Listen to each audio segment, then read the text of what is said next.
All right, what's up, guys? We should be recording now. Hello, everybody. Welcome to the Awesemo NFL Free Agency Show here. Obviously, a weird situation going on in the world right now, but still some NFL news to hopefully distract us all and get really in that mental mindset we need for best ball leagues, for the NFL fantasy football leagues we're now coming. The future is looking bright, even though the present looks absolutely god-awful. But speaking of being god-awful in the present, I'm Chris Spags, joined once again. Actually, no, for the first time, I guess this is technically our first show together. We had one on the books, weren't able to pull it off because of some scheduling conflicts, but Adam Pfeifer, the man behind our Awesemo NFL matchups column, also a lot of our NFL content, including right now the free agency tracker on the site. How are you doing, Adam? How are you surviving this post-apocalyptic world of ours?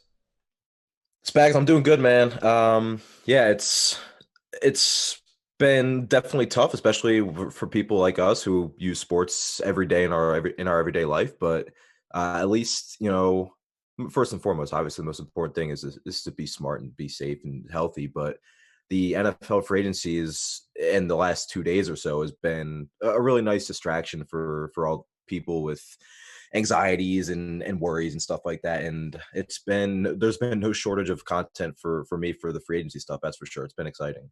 Yeah, it's nice to have a little bit of a distraction here amongst all the other things. And, I feel like we have to do it as a little PSA thing up front because since Adam mentioned it, the social distancing thing, that's something that I'm certainly holding near and dear to heart. I don't know if you're in the same boat, Adam, but I think initially I was a little suspicious of things, a little more buying into the side of thinking it was media hyperbole. But obviously at Awesemo, where most of us are work remotely employees, so we tend to be on the social distancing side anyway.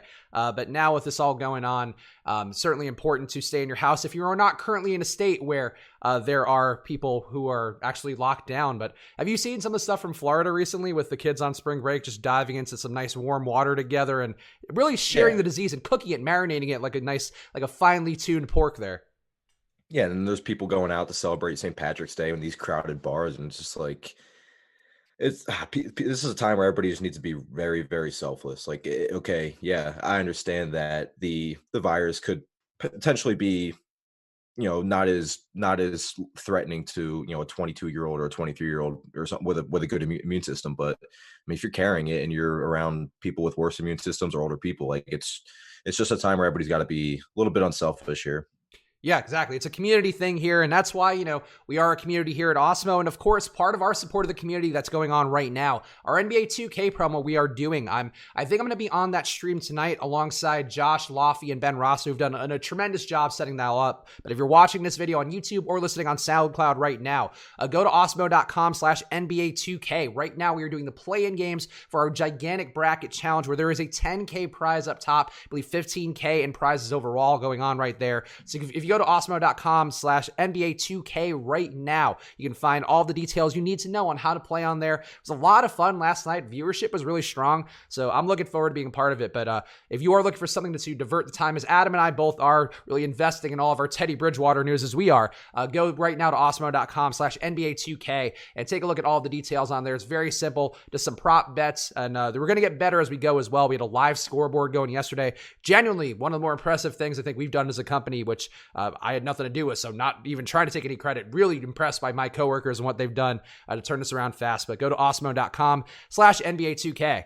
All right, Adam, let's talk about this NFL stuff here, and I want to get your thoughts. I know there's one trade which probably, as a Bills fan, tickled your fancy the most, but out of all the moves we've had so far, what do you find to be the biggest shocker, or maybe the one that did the most for you? If you want to talk Stephon Diggs, I'll allow it, but if there's another move you want to talk about more, go for it.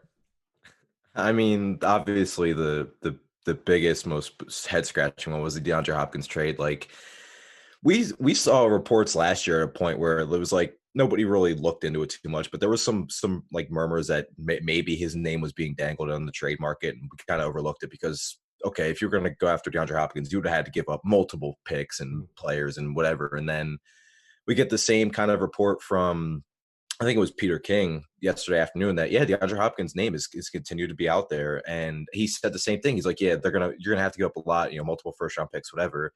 And then we get the David Johnson trade where it's like, oh wow, the Texans actually took on that salary cap. I wonder what they gave up. And then it came that it was DeAndre Hopkins, and there's some people trying to throw water on it and say it's not as bad as it is. It's bad. It's very bad. you can say, okay, maybe Bill O'Brien and Hopkins didn't get along very well, and they didn't want to pay him in a couple years because they had to pay Watson and Laremy Tunsil. But he's 27. He's still arguably the best receiver in the NFL, and like you're telling me they didn't call the Buffalo Bills? Like, I don't get it. I feel bad for Texans fans. Part of me is low key happy this happened because the Texans knocked the Bills out of the playoffs last year. So whatever. But yeah, good for Cardinals fans, and it's crazy. It's just second year in a row we see one of the biggest name receivers in the NFL get traded in the offseason. Yeah, the Bills, I presume, just didn't want to give up Frank Gore. That was probably a sticking point for Bill O'Brien. He's a free agent, so they wouldn't have to. It is a baffling move. We'll talk a little more about it later on, but I agree with you. That's the one that jumped out. I mean, I tweeted a joke about it the second that I saw that, and I went the contrarian route with it, as we like to do here with the DFS talk, but I was just like, yeah, like I'm not going to bash the trade, but I'm curious to see how this 12-year-old playing Madden does in his first franchise mode. I tweeted that that had to have meant DeAndre Carter. Like, that was who they probably were actually supposed to trade, and they accidentally just clicked on DeAndre Hopkins' name or something. There's there were some rumors floating around. I was listening to a couple of podcasts and it's a baffling trade. And I guess there are rumors that he wanted a bigger deal. He also might be a divisive force in the locker room, but all of it kind of reads like coach speak for a kind of antiquated coach who should not be running personnel. And I think we've seen this enough times now where maybe some coaches can do it, but for the most part, it's not a good move to be a coach and running personnel. And Bill O'Brien has not proven to be an exception so far, but we'll talk a little more about that as we go. And I think we are on the same page. That is, as really everybody in the industry, this is not a hot take at all. Just a terrible and a confusing trade in the modern NFL, trading a premium position for a far less premium position, and one that's being marked up exponentially because of David Johnson's contract. Just doesn't make any sense. Another move to me that I don't think made a ton of sense, but I guess maybe you can disagree, Adam, here. We got this right before we did the podcast. Chris Mortensen reporting Teddy Bridgewater going to Carolina for a deal reportedly for 3 years and about $60 million on paper, though obviously NFL contracts can go a million different ways. But all I can recall from last year, Bridgewater just really, I mean, the Saints won games. If you are an old school box score watcher, you're like, wow, the Saints really dominated this one. The defense carried that team while Breeze was out. Bridgewater, to me, I mean, afraid to throw it downfield, always had the rep of being kind of a pop gun armed quarterback. He did find Michael Thomas enough where I guess you could have some hope for DJ Moore keeping it going, or maybe Curtis Samuel. I guess it's hard for me to see two guys getting production here. I think this does benefit Christian McCaffrey, but I don't love the move for Bridgewater. I just don't think he's a guy that deserves a start, and it seems like the league feels differently. How are you feeling about this move, Adam, with Bridgewater going to Carolina and Matt Rule's new offense there and overall new organization? Yeah, so first and foremost, I've always been like a Cam guy. So I don't, and it was like a couple weeks ago where Matt Rule was like, "Yeah, I'm really excited to have Cam on the team. We're not planning on moving him or anything." And then today comes out that they're seeking a trade for him. I don't think it's an upgrade by any means. I still think Cam Newton can play, but Bridgewater, more likely than not, is going to start for this team week 1. I think it definitely, not that you really were downgrading him or putting him above anybody else anyway, because he's probably already the 101. But I mean, Christian McCaffrey caught nearly 120 balls last year, nearly 150 targets. Like, he could reach both those marks again this year with Teddy Bridgewater. Like you mentioned, he had, I think, the lowest ADOT in the league this year. He averaged 4.8 air yards per completion, which was one of the lowest rates in the league. Like, he is not going to take chances. He's very, very safe with the football, which overall I think will help this team, just give them more scoring opportunities. Kyle Allen was good the first couple weeks he started, and then if you remember, he turned the ball over at an insane rate. Like, he was fumbling all the time, throwing picks, and it just stalled their drives. With Bridgewater there, there won't be as many downfield opportunities for someone like Curtis Samuel. And DJ Moore, I think DJ Moore is kind of neutral. He's a guy that makes a lot of his living after the catch anyway. But I mean, McCaffrey, like, Teddy Bridgewater was checking everything down. I think he could legitimately catch 120 balls this year. And as for Bridgewater, he's not somebody I'm really looking at for fantasy. He had one good fantasy game with the Saints last year, and that was at home against Tampa Bay. So in Carolina, I'm not really, quarterback's too deep, but I think it's just weird that they're just moving on from Cam Newton all of a sudden. Yeah, I would agree. And I want to talk about Cam coming up next because there's some news coming out as well. And by news, I mean literally Cam Newton himself going to social media and outing that he did not want to be traded, even though the Panthers presented it in a way which I think to their credit, they were trying to be amicable, trying to make it look like it's a positive move for both sides. I guess we can just segue over to it now. But yeah, Cam Newton went on social media, said that he did not demand a trade. He didn't want a trade. They're basically forcing him out. He didn't like the way they presented that. And of course, because it's Cam Newton on Instagram, he did it in his weird hieroglyphic font thing that he does, which seems like it's a lot of effort to type out that many things in that fashion. But he's got big fingers. I don't know how that goes. But either way, he's available to seek a trade. Doesn't seem like there's anybody developing as a suitor yet, though. A team that we have to talk about a little bit coming up, the Bears, they're rumored for some other quarterbacks, and they've been a popular destination, I feel like, linked to Cam over the last 2 months or so, since it kind of seemed like the writing was on the wall about him leaving. So let's talk about this move here. I'm not as bullish on Cam. I think that a year to heal will hopefully help, but his downfield throws were terrible last year. The shoulder, I think, affected him in a really obvious way when you just look at his numbers compared to previous years. Also, when he was running a bit less, just less effective. And there's some analysts who I respect out there believe that Newton's one of those guys where, if he has momentum going, if he's running downfield, if he's feeling good, that's when his throws pick up, and he wasn't able to move around as much, whether by design or by his own choice because of the injuries. But I think still a downgrade to go from him. If we're assuming he's 80% health, I think it's a downgrade to go from him to Bridgewater. But somebody could be getting a depreciated asset here with theoretically some life left in him. How are you feeling about Newton as a free agent target, Adam? Because you said you liked him in Carolina. If you were a team out there in the market, and I guess which team do you think has the best shot at pulling him in and really going above board to try to get him? Yeah, it's really tough right now because we're still waiting on Tom Brady, because Brady could literally go to Tampa Bay. He could go to the Chargers, and like those are two teams that you could make the case for Cam Newton. I also think, like you said, Chicago makes some sense. Like Mitchell Trubisky was obviously terrible last year, but the other thing that was really annoying with him was the Bears were on TV for so many games, like national TV for whatever reason, and there'd be so many times, like Trubisky, when he came out of UNC, was a really, really talented runner with the football. And there were so many times last year where he had like 6-7 yards in front of him to run, and he just didn't. So if Cam's healthy, I think that's not going to be a problem if he's starting for the Bears. Like, you have decent weapons with Allen Robinson, Taylor Gabriel. I think, and whatever the hell they're doing with all 7 of those tight ends they have, and Anthony Miller, I think Chicago or the Chargers would be my favorite. But in terms of like the value for those Chargers guys, I think it'd be better if Tom Brady was the quarterback for the Chargers. But again, it's just tough to say right now because we have nobody has any idea what Tom Brady's doing. Like the Bucks came out and said, like, we're interested, but we don't know what he's doing. So like we got some of the dominoes with Tannehill a couple days ago, but Brady's obviously the biggest domino. Yeah, so I agree with you too there. I think if the Chargers don't get Brady, it's interesting because Anthony Lynn's made some remarks, I think, on the record to reporters about how they would like to get a more mobile quarterback in there. Though that could have been part of the reason they were the way they couched shifting away from Rivers after he's been a stalwart there for so long. They got my guy Ty God. Yeah, that's right. He's a backup there. So it kind of makes sense logically to have a guy like Newton in there instead of Brady. But I feel like if you get Brady back to Southern California in an LA market where, I live in LA, I can tell you I did not have a single friend who went to a Chargers game last year. Even one of my Chargers friends who's like been a fan for years, I think he actually might have gone to one game, but that's like the max. And I feel like that's most people out here. So if you get Tom Brady in the mix, I thought too in his statement, actually, let's read Tom Brady's statement real fast because I do feel like, maybe people haven't seen it yet and we're trying to cover everything, not just the DFS components, but if this gets boring, Adam, I'm going to cut it off, but I'm going to read it right now. To all my teammates, coaches, executives, and staffs, Coach Belichick, RKK, and the Kraft family, and the entire organization, I want to say thank you for the past 20 years of my life and the daily commitment to winning and creating a winning culture built on great values. I'm grateful for all that you've taught me. I've learned from everyone. It just goes on like this. But he's very thankful for the memories they've created together. And then the second tweet, he just wanted to say thank you. It says home for 20 years. Robert Kraft, Bill Belichick also put out the statements in support of him. Belichick, his statement, I would say almost definitely not written by him, the most verbose, if he did write that he's ever been in his life. But everything here trending towards a breakup. I have to say, though, the question that I have in the air is, would it be shocking if this somehow got walked back and he ended up being a Patriot again? Like, is that totally impossible to you, Adam? Since I've been a Bills fan my whole life, no, it's probably going to happen.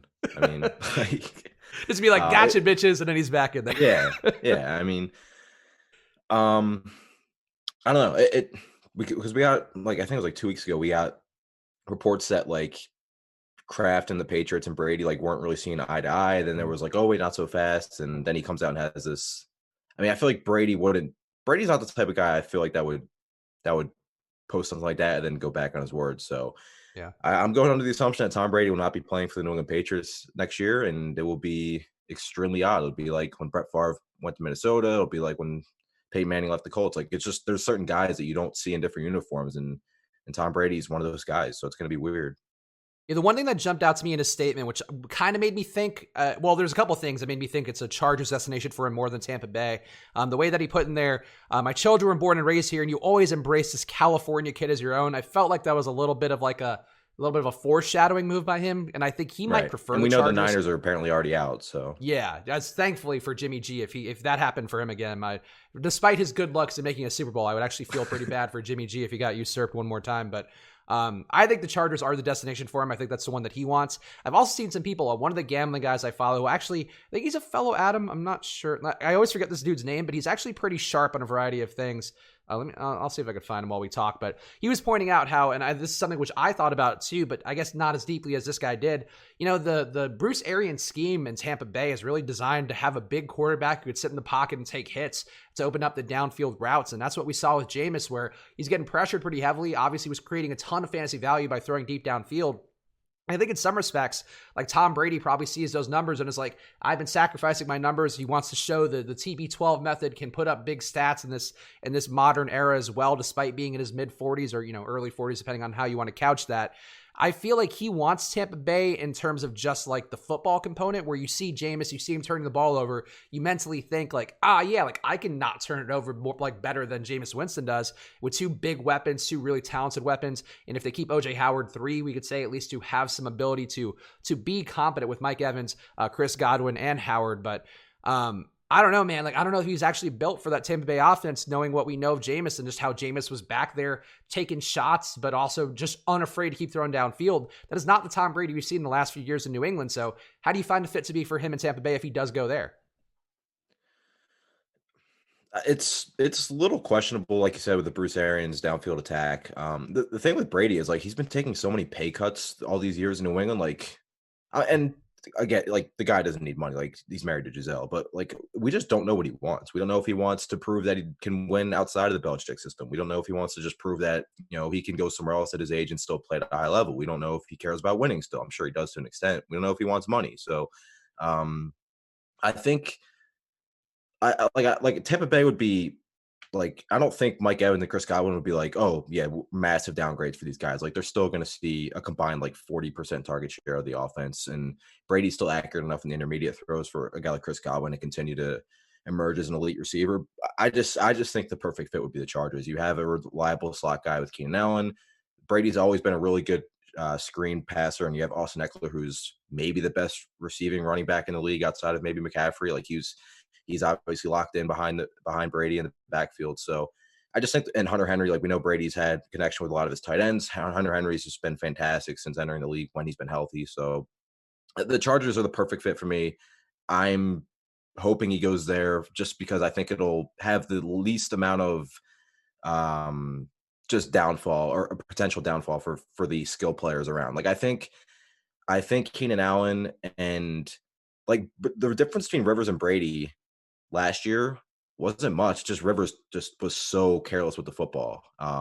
So I think those guys are all going to be really fine. I still think, Evans and Godwin would be still top 10 guys borderline, but just Mike Evans in particular maybe wouldn't be as, you wouldn't see as many big plays down the field if Brady was there. Yeah, I mean, it could be something schematically, but Brady last year just a 42% accuracy passer on deep throws, which would put him really not too far off of guys like Lamar Jackson, who we know the rep for him with his throwing. He'd be a little bit ahead of Phillip Rivers, a little bit ahead of Ryan Fitzpatrick. So not bad, but still behind guys like Derek Carr, actually behind Devlin Hodges in terms of his deep pass accuracy, which not a stat I would have expected. I just don't know that the reality meshes with what he views of himself. And I agree. Like, I think the Chargers offense, a team that last year really didn't take many deep shots to anybody who rostered Mike Williams' dismay for most of those weeks of the year.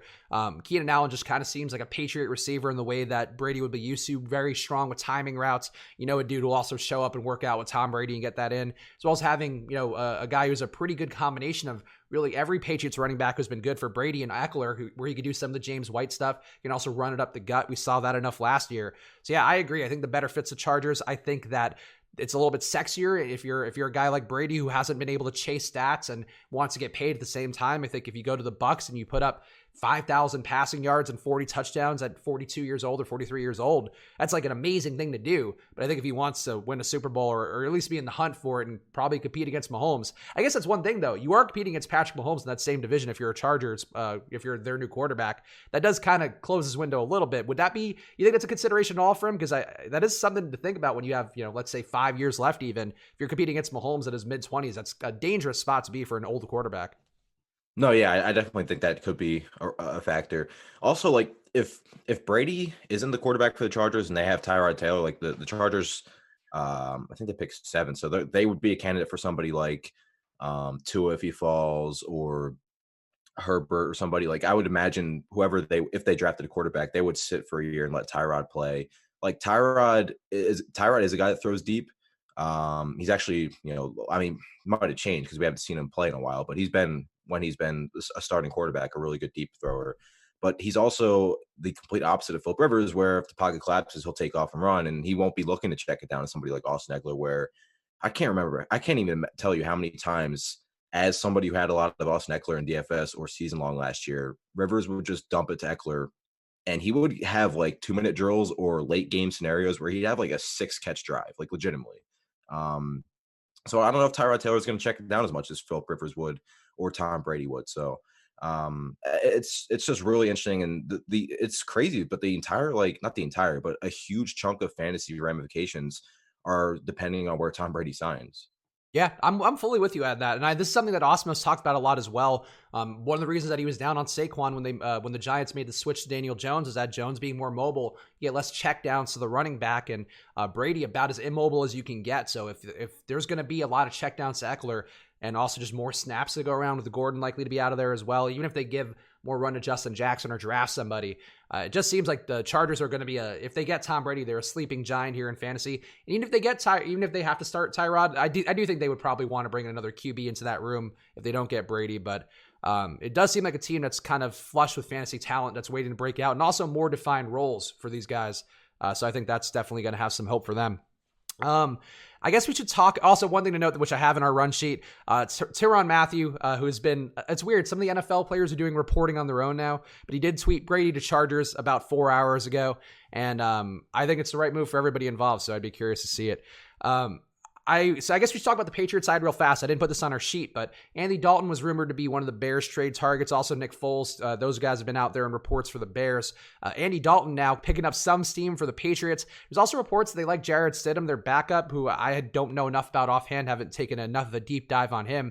But Adam, where do you see the Patriots going at QB? I guess Jacoby Brissett could potentially be available as well if Philip Rivers goes to the Colts. So more things that kind of have to fall in line first. But what do you think they do here in New England? It's tough. I really don't know. Like I could see, like you don't think Belichick would bring on like Jameis Winston because like the dude just threw 30 interceptions last year. Like maybe in a system like that he'll be smarter, but like there's a lot of people that don't think Jameis is going to get a starting job. But it's like who else? You have teams that need quarterbacks right now. The Patriots are going to need a quarterback. It looks like the Bears need a quarterback. So these guys are going to have to get jobs. We know Philip Rivers is I don't think he's a lock, but all indications are that he's going to be a Colt pretty soon. Yeah, I agree. So yeah, I don't think Stidham's their answer this year.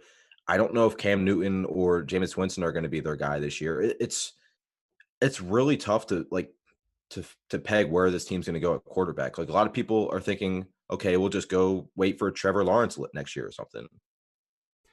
Yeah, I mean, I have to say, based on all the reports we've seen coming out of the New England media, who do tend to have kind of sources, even though a lot of the sources work like a Littlefinger in Game of Thrones. There's a lot of manipulation going on there, and you can tell whenever a player leaves town. I'm sure this won't happen with Tom Brady, but whenever a player leaves town, the burying does occur, and I think we've kind of seen some media sniping at Brady and what he's looking for, and certainly more so with the Red Sox and the Celtics in previous years. But I just feel like if you want to go with some of those rumors, the whole thing is that Brady and Belichick are competing for some degree of control, and they both want to cement their legacy without the other.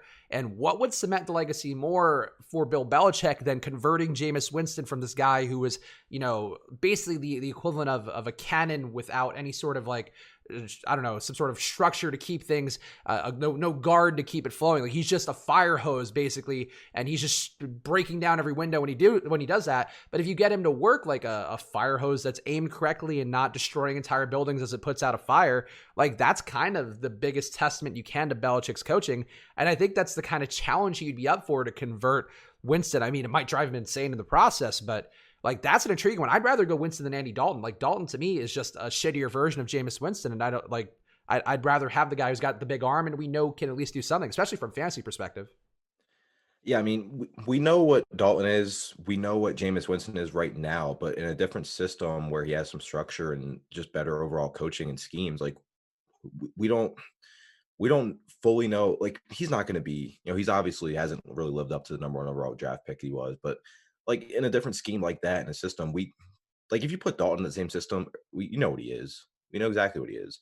But Jameis, like, there's at least some sort of mystery behind being in that system. The only thing I worry about is they don't have any deep threats. I mean, N'Keal Harry was up and down as a rookie and injured. Julian Edelman's obviously the slot guy. Philip Dorsett's a free agent, I believe. Josh Gordon's obviously not there anymore. Like they don't have a deep threat, which is definitely a concern for somebody like Jameis Winston. And like if you have Jameis Winston, you need somebody to win 50-50 balls because he's going to throw them. Like, Sure. so that's definitely what I worry about. I think another thing that's just so hard to break down is we haven't had to ask who's playing quarterback for the Patriots in 20 years. I mean, that's people's entire lifetime. Some Patriots fans who grew up rooting for them have not known a quarterback besides Tom Brady in their entire life. So it's definitely a different situation. It's a dangerous time for me because now people are going to expect things from the Bills, and it's terrifying. Josh Allen, best quarterback in the AFC East potentially. I mean, he is. I've seen people say Sam Darnold, and that's just a big fat no. Like, let's relax. Darnold made some I've put my flag in the Josh Allen ground for the last 2 years, and I enjoy him. I felt like he took some steps back last year. I think he made less mistakes for portions of the year, but in terms of being like the pure upside guy that I think we saw as his rookie year, I don't know. I think he's a guy. I felt Darnold looked better down the stretch, but I also don't believe in Adam Gase so much. But I think those guys are pretty much like 1A and 1B. I would give them, and as an unbiased party, a mostly unbiased party, I would give them a tie. But I understand your lean there with Josh Allen. Yeah, I mean, the good thing about Allen is, and I guess we'll talk about it when we get to the dig stuff, is his obvious weakness is accuracy and decision making. But when he misses throws downfield, he misses them like he overthrows dudes. I'd rather have him overthrow dudes than underthrow them and get picked. So we'll see how it works. I think, I've had this theory for, the last 2 years, basically, where I do think the deep throw in the NFL is like the 3-pointer in the NBA and the better off. I mean, we kind of saw it in the XFL this year, which granted a very different league. Rest in peace, XFL, though. I guess it'll be back next year. But like just taking the deep shots downfield is what matters. And the NFL, certainly better defense and all that. But a guy like Matthew Stafford last year was taking the most deep throws in the NFL. And we saw his production go up and the team offensively looked better, even though the defense was not good enough to keep them in games. I think having that opportunity was just being willing to throw it downfield is a skill. So that's a credit to Josh Allen. And also worth noting with the Patriots as well, for their wide receiver issues. This is reportedly the deepest wide receiver class we've had in years. So probably some way for them to get somebody in there, but they haven't shown a really good ability to draft guys. So who knows how that even goes, but interesting divorce there for sure. And one that we'll keep tabs on and probably be talking about in the coming days. Anybody else that we want to hit on, I guess, out of the rumor part of this sheet? I know we talked a little bit about Phillip Rivers. I feel like that one's kind of cut and dry. The Bears, I feel like whoever they go, they're just competing with Mitch, and I wouldn't be shocked if they end up with like an Andy Dalton type. As I think they're getting the consolation prize out of whatever's left at QB for their competition there. So any thoughts on either the Colts or Bears for you, Adam? Any of these particularly strong? For me, Rivers, I think, is just going to be a better version of what Brissett brought them for the Colts last year, but Chicago, I honestly don't ever read on. I feel like they're just throwing more weapons at a problem where I don't think that offense gets fixed with whatever they're doing right now.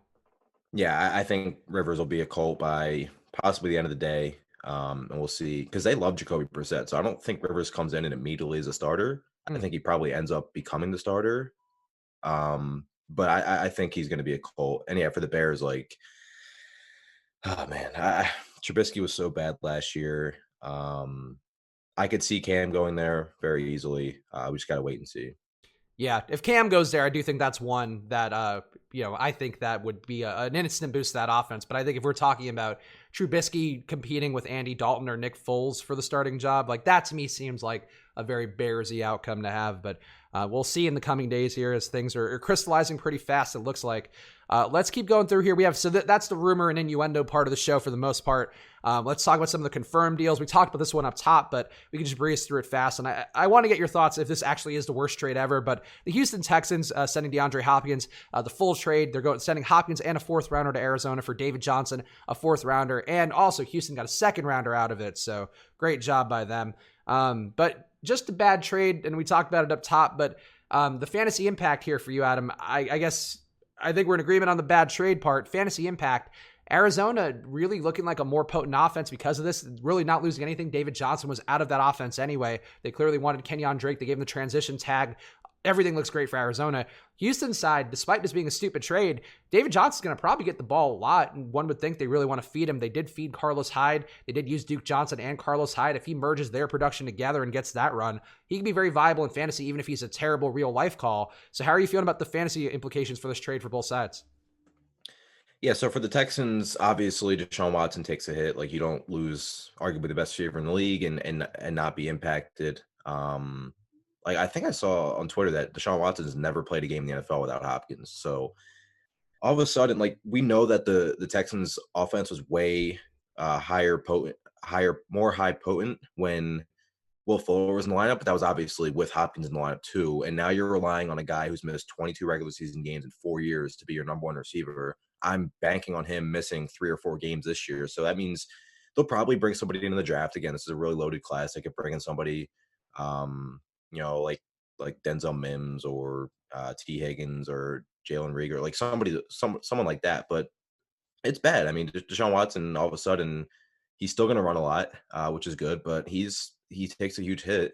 Will Fuller and Kenny Stills are interesting because the targets are going to go up. I mean, DeAndre Hopkins had a 33 and a 31% target share the last 2 seasons, both top 5 numbers in the league. But we know the upsides there with Will Fuller, 2.1 fantasy points per target over the last 2 seasons. The fit's great with Watson because Watson was 4th in deep ball attempts last year, averaging nearly 6 per game. And Fuller is one of the best deep threats in the league, but we just know he's like, there's certain players where they're going to miss time, and Will Fuller is one of them. If he does miss time, you could see potentially 130, 140 targets from someone like Kenny Stills, which would be interesting. And like I said, they'll probably bring somebody in. I would like to see them just use Duke Johnson in the passing game more, like line him up in the slot or something. I know they just brought in Randall Cobb, but like Duke Johnson is just criminally underused, and it's going to happen again this year. As for David Johnson, probably will be like a mid-range RB2 for me. Like you said, Carlos Hyde quietly had 1,000 yards last year, averaged around 16 carries per game. And Bill O'Brien loves running the ball on first and 10 every single game. So you'll get like 5 first and 10 carries for David Johnson to go for 2 yards. But I still think there's talent there. He just didn't really fit the system in Arizona. Obviously had injuries the last couple of years, so he's interesting. As for Arizona, I mean, Kyler Murray is going to be this year's Baker Mayfield in terms of offseason hype. He's probably going to come off the board as like a top 8 quarterback. And it's hard to argue. I mean, really exciting offense where you have another spread offense, a lot of receivers, a lot of downfield passing. Kyler's going to run. And I think he was quarterback like 11 last year. And he had really struggled in the beginning of the year. Like, he wasn't a great passer, but now you add an elite receiver in Hopkins. He's obviously going to be great. Hopkins is kind of neutral for me, maybe like a tick down just because there's more competition for targets, I think, in Arizona, but should still be like a top 5 or 6 guy. Then you have Larry Fitzgerald and Kirk, who they're going to be on the field a lot. Like, the Cardinals operated at a 4 wide sets 42% of the time, highest rate in the league. So like, they're all going to be on the field a lot. They're going to run a good amount of plays, but it's just where there was more solidified targets each game for those two last year. It's going to be a little bit more spotty this year with DeAndre Hopkins there. Yeah, I mean, it was a pretty run-heavy team last year, too, which I think to some people surprised because you have all those receivers out there. But They were still running the ball at a pretty high clip, which we saw down the stretch really results in big production for Kenyon Drake. So for me, it's hard to not see Hopkins take a bit of a hit here where, he was such a target monster in Houston for so many years. I don't think he's going to be quite as much of a target monster this year. I mean, they also have Andy Isabella and the Cardinals. Like their forward receiver group got a lot stronger by not having guys like Keyshawn Johnson in the mix there, who was just basically out there running routes he was like a kid in Little League or Pop Warner football. Like they're just not throwing the ball. He's just out there filling a spot. But I do think they improved overall, like on paper. And if they make the playoffs, I think you're certainly going to like their options a little bit more, having, being able to run out Hopkins, Isabella, Kirk, and Fitzgerald if they go 4 wide, or just obviously the main 3 guys if they didn't. But I think the Houston side, I just feel like the production, looking at it now, Fuller's deep ball catch rate was 33% last year. If he can be healthy, and that's obviously a gigantic risk for all the reasons that Adam mentioned, he just keeps being unhealthy every year. But I think Fuller, Stills, and Cobb, and then we're working in Duke Johnson if they keep Duke Johnson, working him and David Johnson in the slot. Like, I think the offense can have the same offensive production. It just, to me, wasn't a wise cap move. I still would want Fuller. Like, if Fuller isn't being overdrafted, and I think that's the risk we're probably running now. To me, he'd be a really viable fantasy target. If you get him for cheaper than he should be because of the injury history, I think that's the time you take the flyer on him. But he and Stills and to a lesser extent Cobb, there's so much production to go around there. And I think they, from a fantasy perspective, might have won the trade more than Hopkins from where I sit, where I think Arizona is going to be a much better real life team now. But fantasy-wise, if Houston and their defense keeps getting worse as well, could see more slinging it to go around for all those guys. And I guess the question for you, if you had to take one fantasy component out of this entire trade, or like one guy who's kind of affected by the trickle-down effect, Adam, who would it be out of either the Cardinals side or the Texans side? I mean, it's got to be Kyler. Just second year in the league, second year fully learning the new system even more. And now you get arguably the best receiver in the NFL. Not to mention, this Cardinals offense in the red zone was atrocious. Like remember how many like 20-yard field goals Cliff Kingsbury kicked last year? Yeah, bizarrely, even though he's an analytics guy, did not like going for it on fourth. They scored touchdowns on 43.7% of the red zone trips, third lowest rate in the league. DeAndre Hopkins is going to help that. Kyler's still going to run. Like he's obviously the biggest beneficiary here. I want to ask you though, like if I told you Will Fuller played 13 games this year and Deshaun Watson didn't miss any time, like what do you think his production would be in terms of like where would he finish in fantasy? Like his the upside's like through the roof. Like we've seen him have like 12 catch, 200-yard, 2 touchdown games. Like, yeah, he'd have to be a wide receiver 1, I would think. Like if he's healthy and running routes at, the clip that you would expect from a nominal wide receiver 1, I think Kenny Stills proved that he was at least a comparable, like let's say 75% of what Fuller brings to the table. So maybe that cuts his production a bit, but there's just so much to go around. I mean, we see it a lot in the NBA. I know you're also an NBA guy. When the usage rate's off the floor, these guys, you just more shots to go around. Everybody's production goes up. I think that's probably what it is for this offense. And I don't think he's quite DeAndre Hopkins in terms of the target monster, but we've seen like 50 fantasy point upside from him. Like I think he hits that probably 2 or 3 times. You know what it reminds me of? You mentioned NBA. I feel like Will Fuller is kind of like CJ McCollum with Damian Lillard. Yes, like that's a great call. He has big games, but they're very, very, very, very hard to predict when Lillard's in the lineup. Mm-hmm. And then if you take Hopkins or Damian Lillard, and now you have so much potential with Will Fuller that I probably in drafts I'm going to just wait and take Kenny Stills because he's going to go later. But my goodness, if this dude stays healthy, like he could have like a monster year because we know Deshaun Watson isn't going to have DeAndre Hopkins. Deshaun Watson's still an incredible quarterback. Yeah, I mean, look, and honestly, on deep throws, they did connect better. I mean, last year, I just pulled it up on PFF, but DeAndre Hopkins catching only 14% of deep balls. He's more of, a kind of close range separation guy. And also, he was a little bit down last year on some of those numbers, but Fuller, yeah, they didn't use him down the field at all last year. Yeah. Yeah, he wasn't used as well as he was in previous years for sure, but Fuller 33% compared to 14% for Hopkins. If he's getting more deep looks, and I think the McCollum comparison is pretty apt for people who are playing both sports. Just a lot to go around there. Maybe Kenny Stills takes up a little bit more than let's say Carmelo does in the Portland offense, right. but still, like there's a lot of opportunity to go around, and that's what you're kind of identifying here, especially if you're playing best ball. Like, does that mean Randall Cobb's Trevor Ariza? Maybe he's Hassan Whiteside, very generous for Randall Cobb, I guess. All right, Adam, your main event now. Let's move on to it. Stephon Diggs to Buffalo. Didn't give up a ton for Diggs, kind of a depreciated asset here with his trade rumors, some unhappiness. I think everybody knew it, even though nobody ever fully came out publicly and said it. Although I guess he did put in trade requests, and there was some media innuendo about there, but If my issue with Buffalo is that they were just afraid to let Josh Allen be full Josh Allen, maybe, to their benefit, given that they made the playoffs. But I think that concerns me a little bit for Diggs. I think that he and John Brown do have some duplicative abilities, but still, Diggs, a very talented guy, now a pretty good threesome at wide receiver there, or three-man group there, but hopefully not a threesome between, whatever makes him happy. That's not during these COVID-19 times, though. Keep it, do your testing first before we go to the wide receiver group there. But more talent, never going to be a bad thing for a young quarterback. I think if the trust gets there a little bit more with the offense and letting Josh Allen do some of that stuff more, like the Miami game, the second Miami game of the year, some of his performances against the Giants game, what he's capable of. So, Adam, please go ahead. Extol all your love for Stephon Diggs now being your Buffalo hero. Yeah, I love Brandon Beane. I think he's the best GM in the NFL. But so a lot of people are sitting there like, oh yeah, terrible trade for the Bills. They get up a lot for a guy who's never happy. And it's like he's not in Minnesota anymore. So you can't just assume, oh, he's in Buffalo now, he's still gonna be miserable again. I think this is incredible for Josh Allen. We know the accuracy issues he has, but Stephon Diggs is one of the best, if not the best, route runner in the NFL. Creates a lot of separation. Really, really, really good deep threat. Last year he led the NFL in deep touchdowns. Last year with 6. He had the 5th most deep targets last year. So, Kirk Cousins is a way better quarterback in terms of accuracy than Josh Allen. He's top 10 in deep completion rate. So that's something Josh Allen's going to have to work on. But you have Stephon Diggs. That should help him a lot. I think it's Josh Allen, who we know has top 5, 6 quarterback upside in fantasy because of his rushing.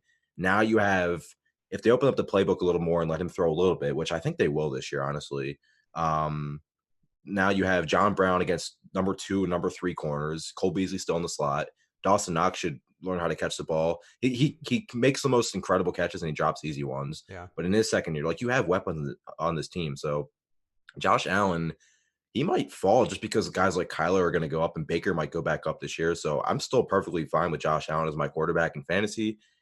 For Diggs, it's probably a little bit of a downgrade because I know the target totals weren't consistent last year because Minnesota ran the ball so much, and Buffalo is still going to be more of a run-first team. And you have the accuracy issues with Josh Allen. So Diggs is probably a high-end 3 for me, whereas John Brown's a low-end 3 just because there's obviously less targets to go around now that you had Stephon Diggs. And they gave up so much for him that you need to include him in this offense in a big way, especially to keep him happy. So I think it's good for the entire offense, and it's really good for Josh Allen. For the Vikings, Adam Thielen, his floor for targets might be 150. They'll probably he's definitely the biggest winner, I think, overall. 100%.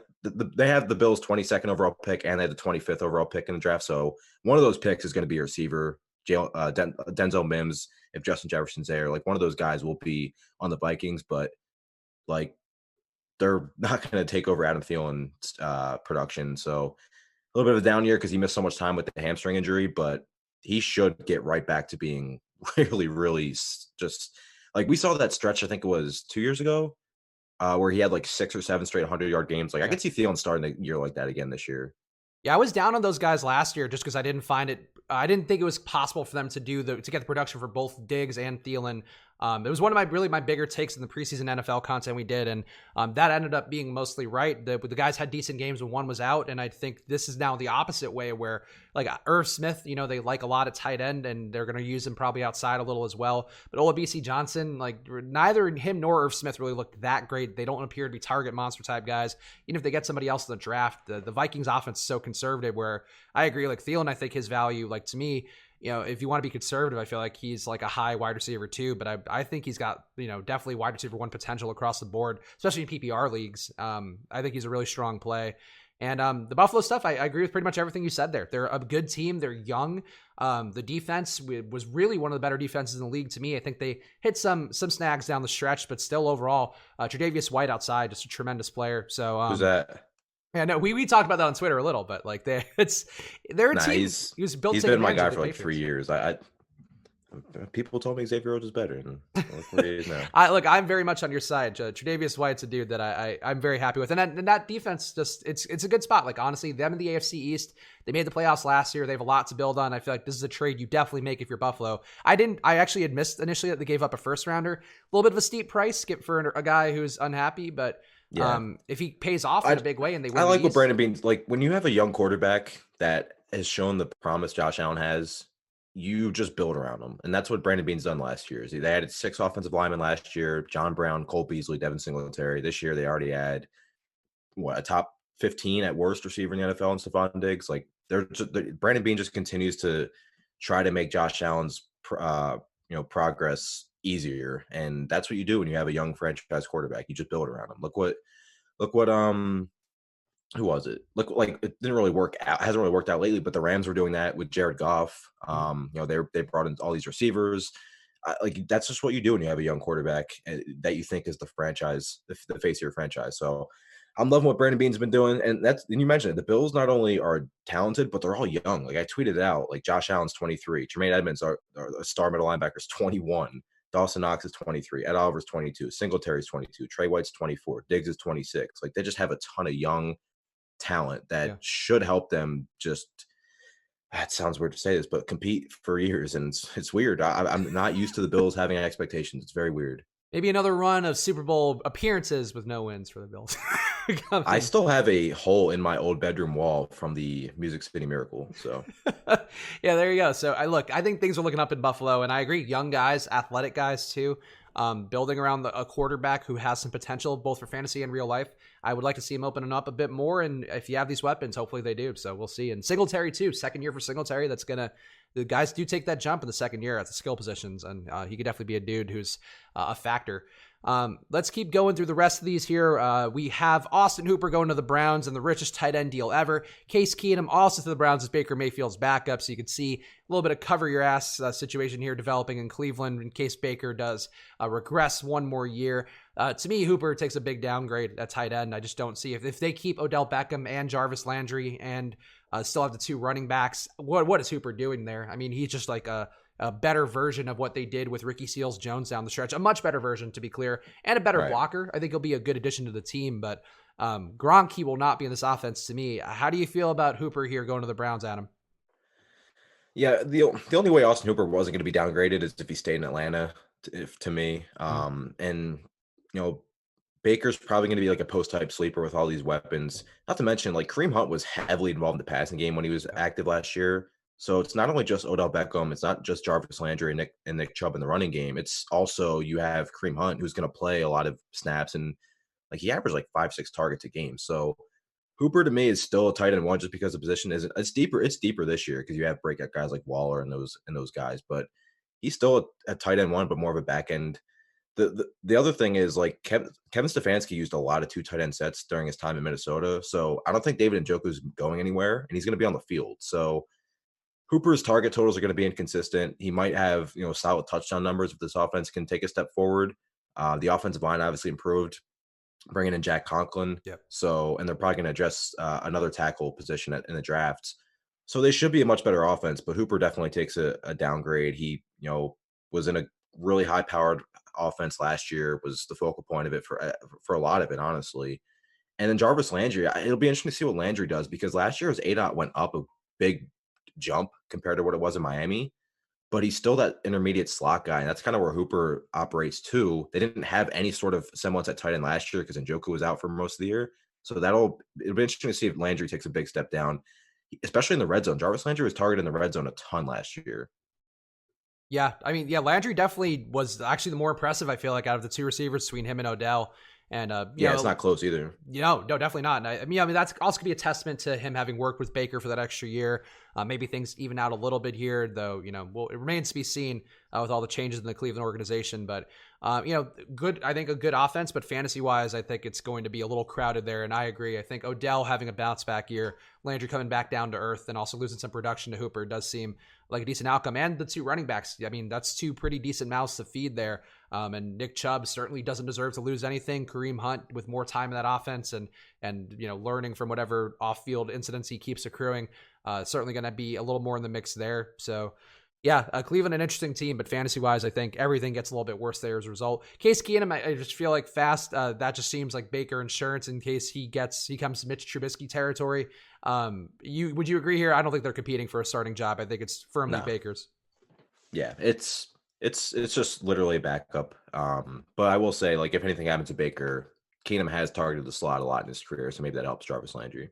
Oh yeah, Keenum. I mean, I played him last year as a Redskin when he started a little bit there, and he actually had some decent results. In this kind of offense for Cleveland, like he's not going to ever be the highest upside guy. I don't know that I'd want him. I don't want him in season long fantasy unless Baker is out. But I do think if there's a week where Baker gets hurt, or if we start to see some ineffectiveness, it wouldn't shock me to see Case Keenum be useful here because he's just a dude who won't kill you for the most part, and that's probably what the Browns need more than anything right now. Austin Hooper's former team, let's talk about fast. Hayden Hurst to Atlanta. Devonta Freeman also released. Running back there, I feel like you can't make a judgment right now. Brian Hill stunk last year. I feel like they didn't really show anything with anybody as Freeman was hurt. I think they're probably going to draft somebody or bring somebody in, maybe a Carlos Hyde type. I don't know. But yeah, Hurst, they will have Melvin Gordon or one of the rookies. Oh yeah, I forgot about Gordon. Yeah, Gordon is a chess piece out there that somebody's going to have and probably overpay for. 100%. Yeah, it would make sense for him in Atlanta, though. I guess a guy who's a good pass catcher can carry a pretty big load.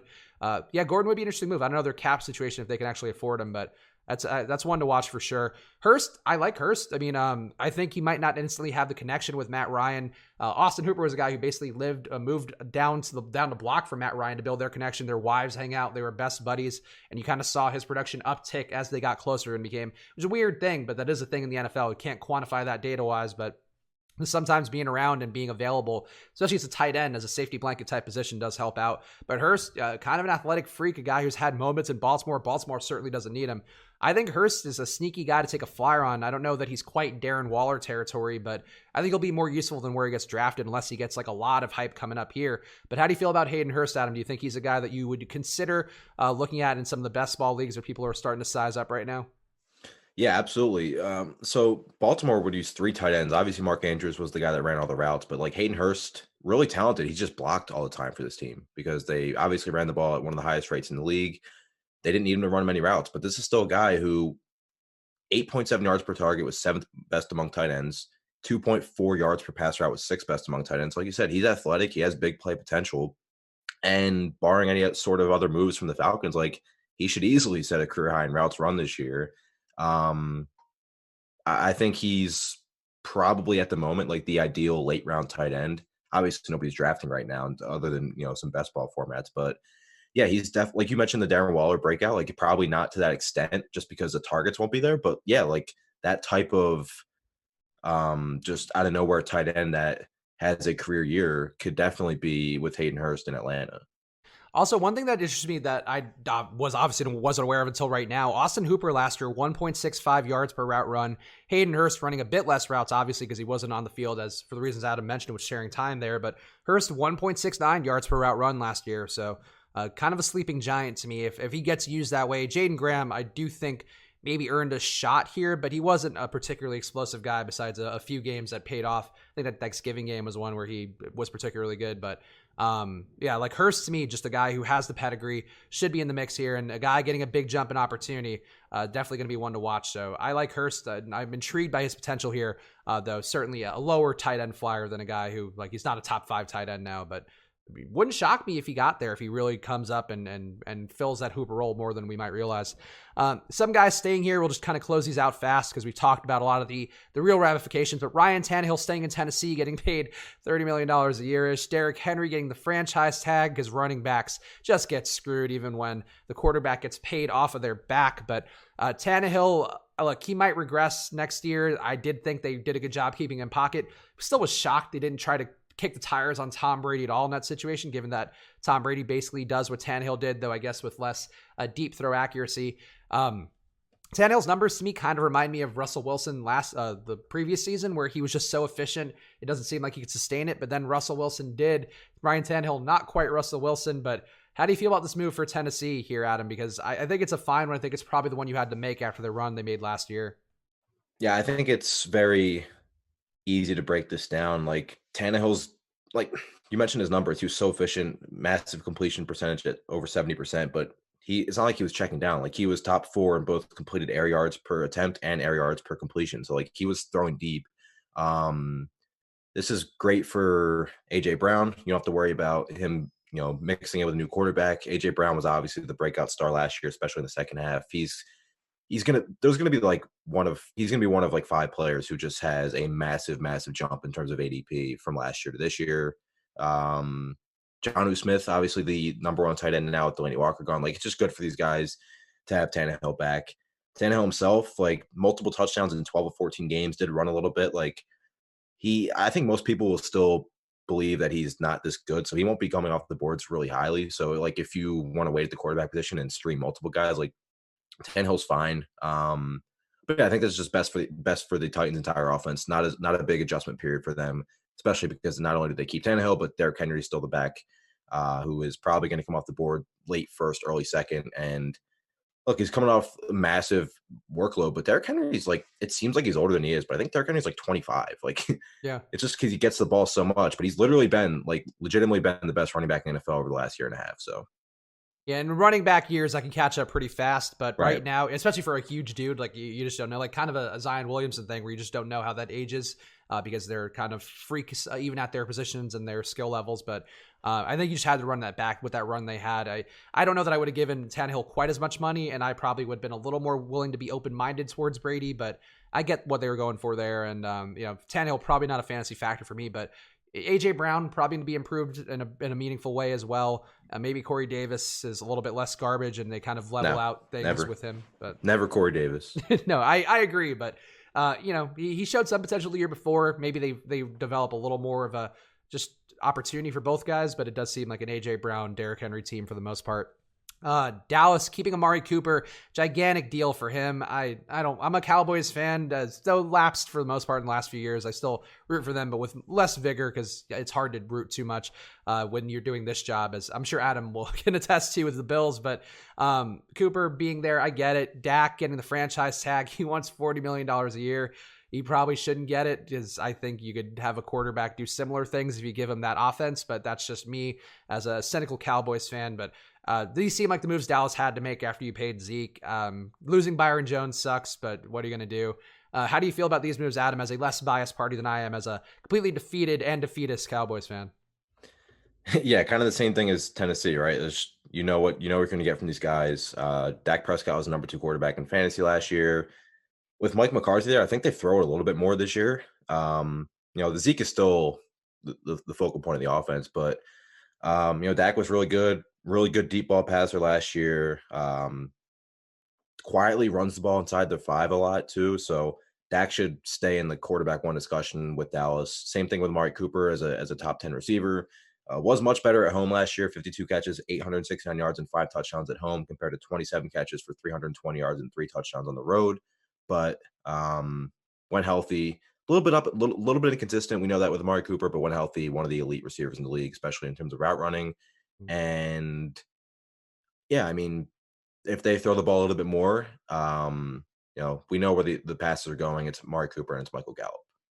Yeah, that was what I was about to say. I low key like Michael Gallup more. I mean, for fantasy, I love Gallup. Yeah, like he was getting more deep targets. He was getting the same amount of work as Cooper last year, but at a lower price and maybe a little bit less consistent. But another year, this is going to be Gallup's 3rd year coming up, and he took a gigantic stride in year 2. I'm sure you remember his rookie year where he was getting open at will, but Dak missed him so many times on deep balls. That kind of corrected itself last year, and like you said, now entering his 3rd year, Michael Gallup is probably going to be like a really strong breakout candidate of mine. Like I said, especially if they air the ball out a little bit more with Mike McCarthy calling shots. Yeah, I mean, and it seems like McCarthy too, at least based upon the press stuff that was put out there about him, seemed like he took the time off to try to get better at his job, and he kept the staff the whole time and did a lot of things that you want to see from a head coach who's looking for that second chance despite being an older guy and having left Green Bay with some degree of acrimony there. But it seems like Kellen Moore also getting more opportunity. He'll be building a lot of the game plans offensively.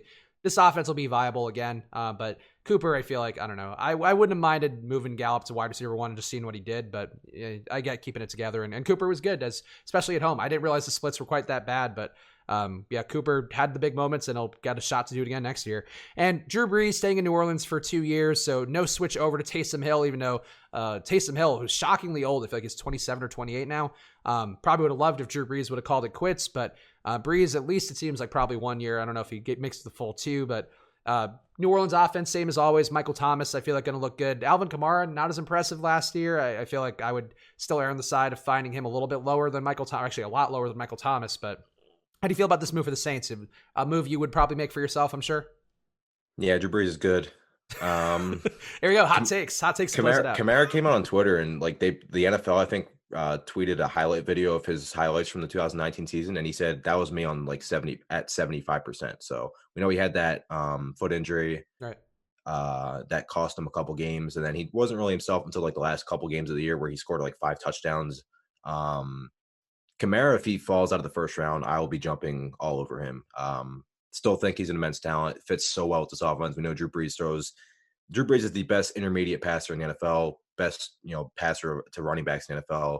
So I will be taking Kamara where he falls after his disappointing season. And yeah, Michael Thomas is just as rock solid as there is in the NFL. So the only thing I'm interested with the Saints is what they do at receiver. Like if they try to bring along Traquan Smith more, or if there's been reports that they could potentially draft somebody like Justin Jefferson or somebody if they're there. So that's the only thing I have to say about the Saints. But yeah, the thing we love about the Saints for fantasy is we know where the production's coming from.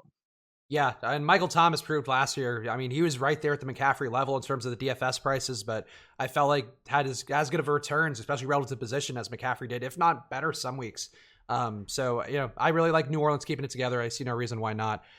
So I'm very happy for the Saints fans that they get to keep Drew Brees here, and certainly a team will be competing in the NFC as long as that defense holds up, and especially if it plays like it did I will pick them to win the Super Bowl for the 3rd straight year, and they'll get screwed out of it in the NFC Championship game for the 3rd straight year. That is the Tao of the Saints fans.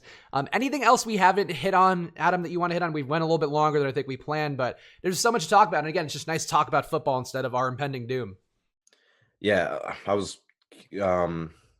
I mean, one thing is Kenny Drake. We didn't really mention him, but he got the transition tag. So if the team tries to offer him something, the Cardinals can match it. From week 9 on, which was the game he made his debut on Thursday night against the Niners, Kenny Drake, 7th in rushing yards, 5th in 100-yard games, 3rd in rushing touchdowns, 4th in fantasy points, average around 16 carries per game. He could honestly be like a back-end running back one in this offense.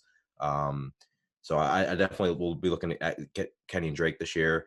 And apparently there's been something on Twitter that Colin Cowherd reported that Brady's going to the Bucks, but it's also Colin Cowherd. So yeah, you got a 50% shot to hit on that one, so you might as well just throw it out and hope for the best. Also apparently a report from Diana Russillo or whatever her name is at ESPN. Also a note, I'm told New England was never interested in Teddy Bridgewater. The Patriots have a plan. So, okay, we'll see what that plan is, I guess. I'm happy for them that it's not Teddy Bridgewater though he kind of would have been a good New England quarterback, just no risk, keep it short. I feel like that would have been, yeah. Oh, well. All right. One last plug here. NBA 2K tournament coming up later today. I believe we have the Celtics and the Magic coming up on tonight's slate, we'll call it, for this game. And again, if you go to awesemo.com/NBA2K, you can find the daily contest we have on there, some prop bets about the game. The games themselves, honestly, that game yesterday was like they were missing so many shots, and by which I mean the simulation of NBA 2K, but just a fun game to watch, fun community thing. We're doing it again today. So go check that out, awesemo.com/NBA2K. And the pre-show for that will begin at 6:30 p.m. Eastern time. So take a look at that. And Adam, anything you want to plug, or I guess anything you're looking forward to in the coming days here? Because I'm sure we'll jump back on here and try this a couple more times. Yeah, I was just going to say, I'm sure as soon as we get off here, Brady will sign. Brady's going to the Cowboys. We're going to have something happen. But no, like you said, I'm doing the free agency tracker. I'm updating it throughout the throughout the week pretty much. But right before we got on, I updated it for the Bridgewater news. I'll be pretty much at my computer all week, and I'll be updating it. It's up at awesemo.com now. And yeah, I checked out the NBA 2K tournament. Very cool idea by everybody at Awesemo. I think it's great that you guys had this idea to come up, and I'd imagine there'd be a good amount of people watching it, but when I clicked on the live stream the other day, there was like 900 people watching it. It was like the people that support Awesemo are absolutely incredible. So yeah, to do that in this time where we have this lull is awesome. And yeah, as somebody who plays a lot of video games, I've been playing even more as of late. So yeah, I have as well. I downloaded NBA 2K20 because actually I thought initially we were going to be playing that. I was very confused amidst my marijuana and alcohol-induced stupor of the few days there. But yeah, it's honestly the games were very fun to watch, and NBA 2K20 is an interesting beast. It's somehow enjoyable even when the game itself is ugly and actually very appropriate in the mid-90s way that many of the NBA teams that we'll have are. So a lot of mid-90s Knicks ball for that. But I think Adam and I will be back. Maybe we'll talk about it off the air, but maybe tomorrow we'll see how the news kind of flows here. But we'll try to put some more of these out there because what the fuck else are we going to do, guys? We appreciate you guys listening. Again, if you are not subscribed on YouTube, do that right now. If you're listening to this on SoundCloud or on our Apple podcast feed, please rate this podcast 5 stars and give it a review. And of course, subscribe so you'll see whatever content we have coming through on there. We appreciate you guys. Go follow A Pfeifer 24, APFEIFER 24. Did I get that right? Yes, sir. Yeah, all right. I knew it was like one F less than I expected. I was hoping I got that right. And of course, there's often a couple misspells. I haven't had. Usually it's just one extra F, so it hasn't been like to where it's just like completely butchering my name, which is I think fun. Michelle Pfeiffer ruined it for you because I think she's 2 Fs. Oh yeah. And she's a little bit more popular than me, so just slightly. But we're going to get there now with this podcast. But we appreciate you guys listening. Follow me at Chris Spags as well, and we'll be back with you guys very soon. So enjoy the rest of NFL free agency. Go to awesemo.com/NBA2K to check out all the details there, and we'll see you guys again soon.